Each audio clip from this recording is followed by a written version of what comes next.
Здрасти, приятелчета! Намираме се в Абу Даби, в най-голямата джамия и общо взето ни очакват интересни неща. Това е само интрото, понеже сега се вдъхнових да направя влогче. Кажи здрасти! Здравейте! И на мен ми падна... Чувствам опасност за живота си. Що бе, какво че стана? Не лъжи. На мен ми падна пелеринката, обаче е много красиво. Ето така, малко да видите и вие за какво става въпрос. Като цяло ще имаме повече от Дубай, от Абу Даби е това.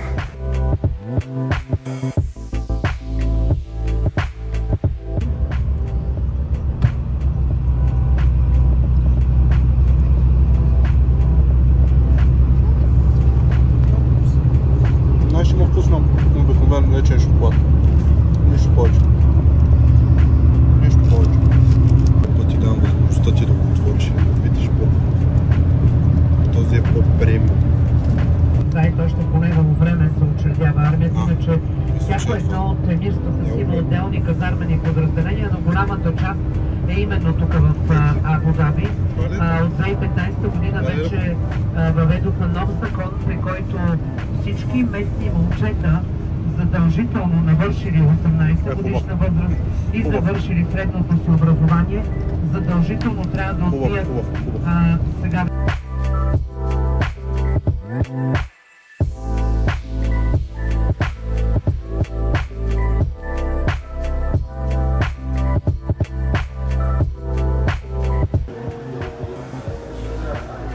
За тия пари очаквах да са истински рибки. Ама и за тия пари очаквах да са истински рибки. Тя снимай жената. Че е красиво, сега сме на Палм Джумейра и ще видим какво ще излезе накрая.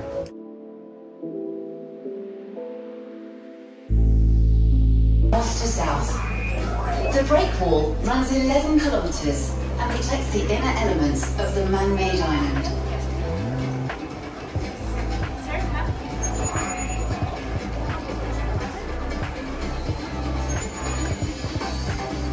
Inside water depth is 20 meters, while outside of the Great Wall, the water depth is 30 meters.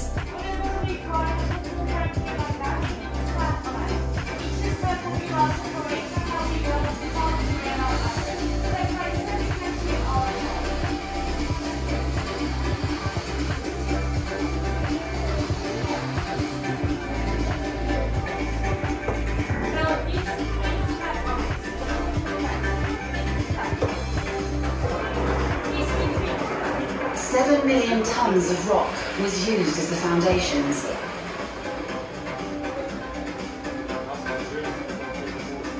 $120 million tons of sand was brought from the ocean to build the 17 fronds in the shape of a palm.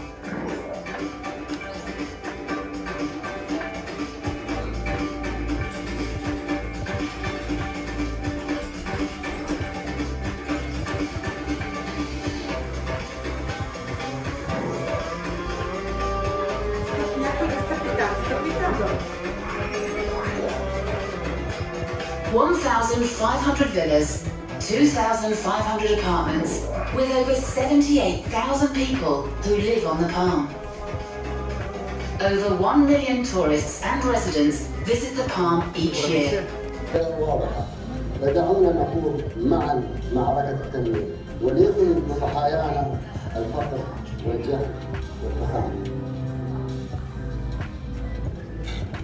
In 1997, His Highness Sheikh Mohammed bin Rashid Al Maktoum, Vice President and Prime Minister of the UAE and ruler of Dubai, embarked on a project that would transform Dubai's coastline and give the world one of its most recognizable man-made wonders, a technological marvel.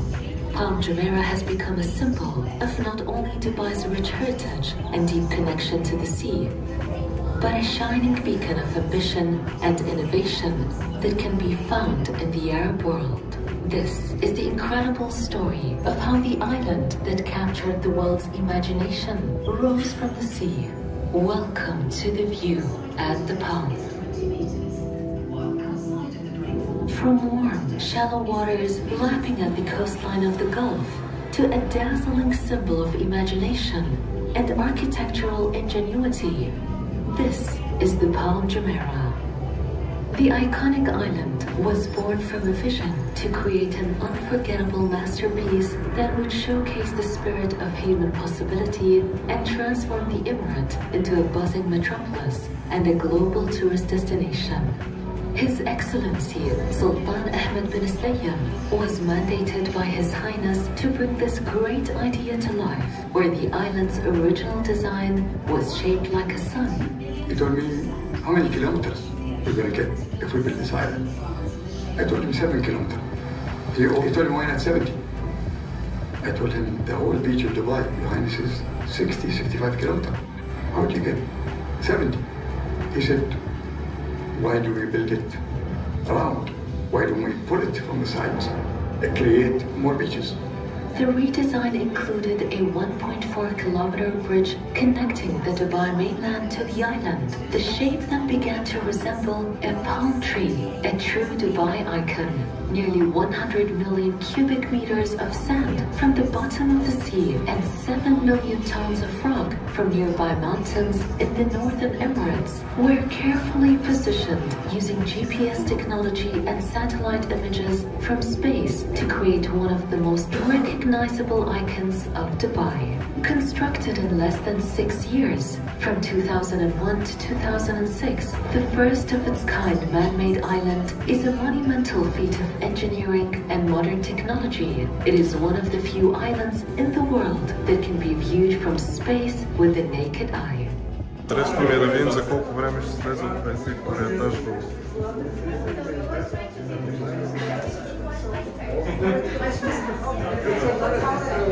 Ще направо прескачам 3-4 етажа. Виж, гледай. Аз казах нещо 30 секунди. 36 секунди.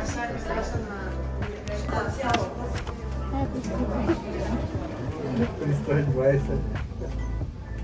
Вече не гледаш на... Не е гадно. Добре, спирачките са гадни. Да се качваме в обсерватор. Това не е обсерватор, не горе на гледащите да видим.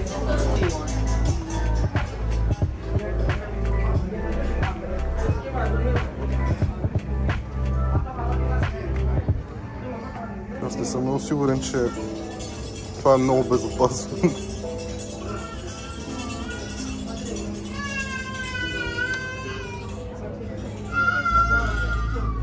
Само да кажеш на приятелите ми от YouTube дали ти харесва тук.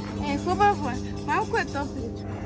Да, ние реално бяхме в метрото, видяхме аквапарка. Сега реално сме горе на The View Palm Jumeirah. Готино ли?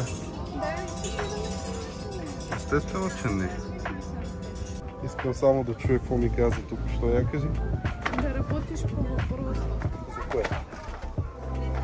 Погледни тук за какво става. Просто погледни. Искаш тук ли да живееш? Добре. Иди на екскурзии за потребление.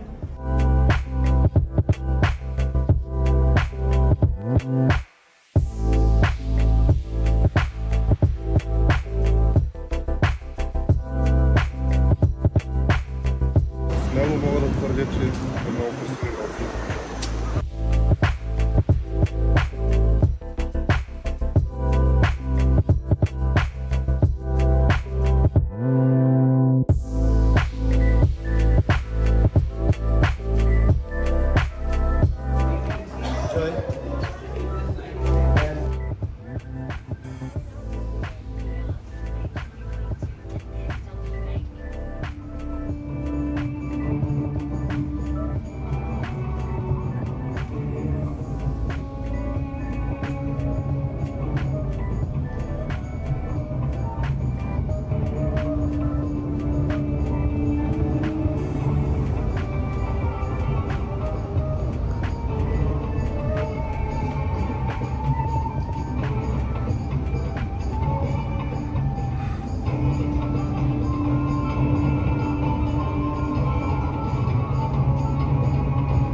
Качихме се до 124 етаж за колко минута? Или за около минута, нещо е такова. Да покажа, само виж колко сме на високо. Виж още нагоре колко има.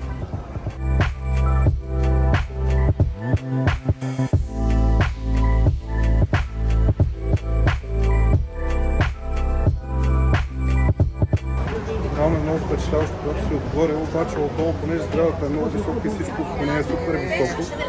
Не, кой знае, да впечатляващо, защото го знаеш. Обаче рано като се качиш, гледките са много яки. Но е хубаво, харесва ли ти? Да, бих живяла тук. Как да не би живяла? Рано платих малко по-скъп билет заради залеза и ето го и залез. Красиво, не мога да кажа, че не е красиво. Красиво ли? Да. Други ден ще караме мама, това ще е по-интересно.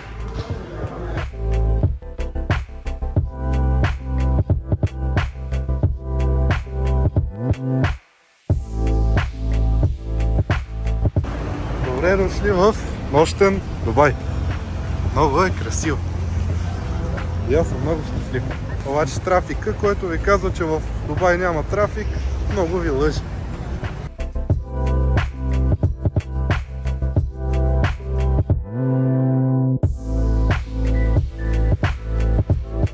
Тук колегата сега ни слага нещата. Тя пустинята.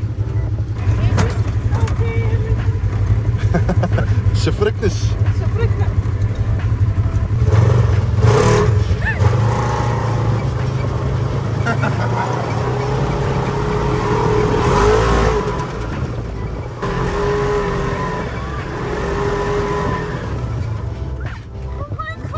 Сега сме в пустинята, караме бъги, над 9, нямам никаква идея какво се чува, какво не се чува.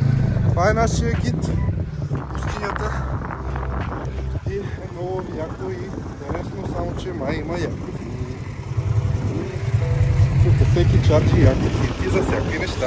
Беше мега яко, обаче не мога да повярвам, че мога да имам пясък на места, на които никога не съм очаквал, че мога да имам пясък. Иначе преди да се отида на сафари съм минал през едно малко маркетче, купуваш си разни неща и отиваш.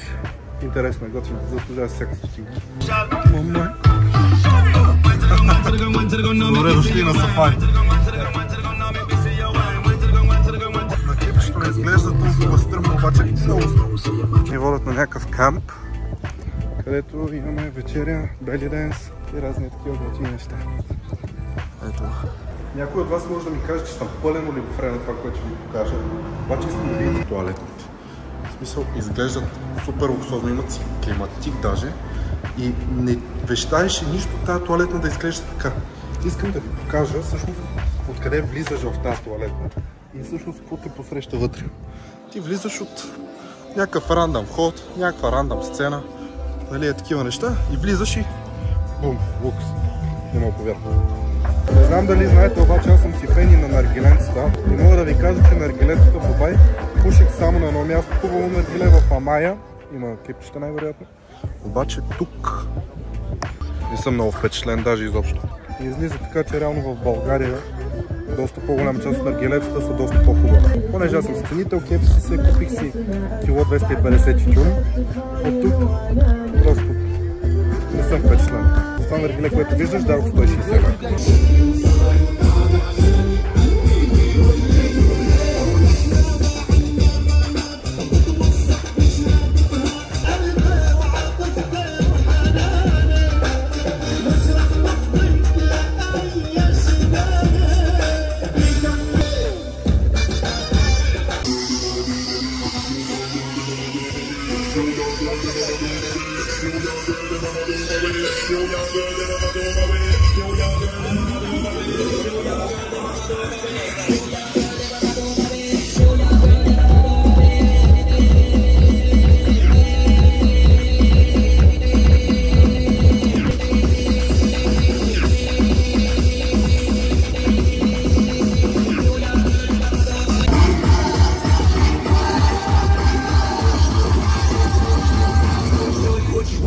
What you need.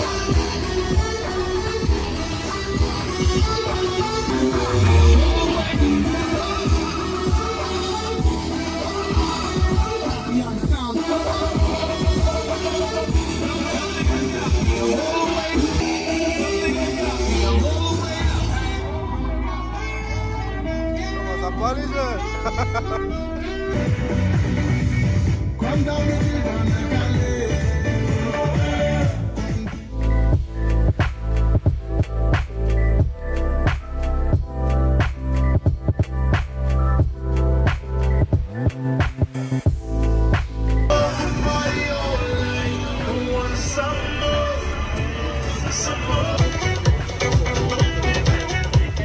Бойс! Бойс! Бойс! Добро утро от мене. Искам да ви кажа, че в момента е 7 часа сутринта и искам да ви покажа до края на престоя ни тук, а именно още ден и малко, какво ще карам. Това е Lamborghini, брат. И в момента първо, че много ми се спи, второ има много музи. Трето, това е супер неудобна кола за мен.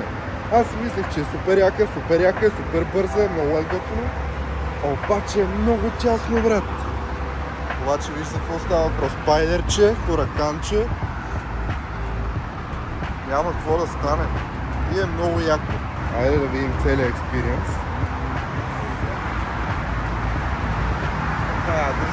Обаче сега е в малко по-сложната част.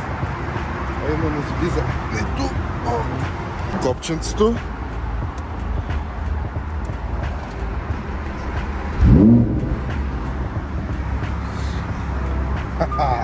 Това, което ще направим сега е да си я паркираме някъде около хотела, или по-скоро паркинга на хотела. Вече оттам просто ще се кача да си доспа. Какво? Не. Окей, то е наобратно. Мислех си, че от тук до тук е паднало горивото, а то реално от тук до тук. До сега бяхме на аквапарка и беше доста яко. Бяхме с делфините, няма да има кадри, просто защото не позволяваха телефони и такива неща. Бяхме с ламбото и искам да кажа едно. Тази кола е отвратителна, поради една проста причина. Много е тясна, много е ниска и не е за всички. Буквално не е за хора като мен. Аз такава кола много исках, но повече никога няма да наема или да си купя изобщо някога, ако имам възможност. Какво ще кажеш за бамбото? На баба Гинче не й харесва ламбото. Иначе е готино, нали? Има си звук, има си всичко. На мен не ми харесва, че няма място за багаж. То няма място за нищо. Да, няма място за нищо. Нали, аз си побирам вътре. Аз виждам това. Не пътя. Това. И така, айде да караме, че тук има глоби за всичко и за всякакви неща. Искам да ви кажа малко за ламбото и като цяло за цялото ми преживяване тук, че в Дубай няма от какво да се оплача. За първи път ми дошъл съм с организирана екскурзия и единствените ми оплаквания са от организацията на екскурзията. И не толкова от организацията, а толкова, че те искат да видим много неща, много бързо. И реално всичко е бързо. И реално нямаш възможност едно да се насладиш, да се наспиш. Аз така организирах нещата, че реално имам един ден и половина свободни. Всичко друго видяхме реално, което искахме да видим. Видяхме моловете, видяхме фонтаните, видяхме заведенията. И Дубай специално за мен е новата дестинация, която аз обожавам. И препоръчвам на всеки, който има възможност да дойде в Дубай, за да види. Струваше ли си? Струваше си доста. За Ламборджинито, това беше една моя детска мечта. Исках да покарам Ламборджини, да се докосна до този автомобил и реално прецених, че е интересно, готино е, но това е просто кола. Наистина е просто кола.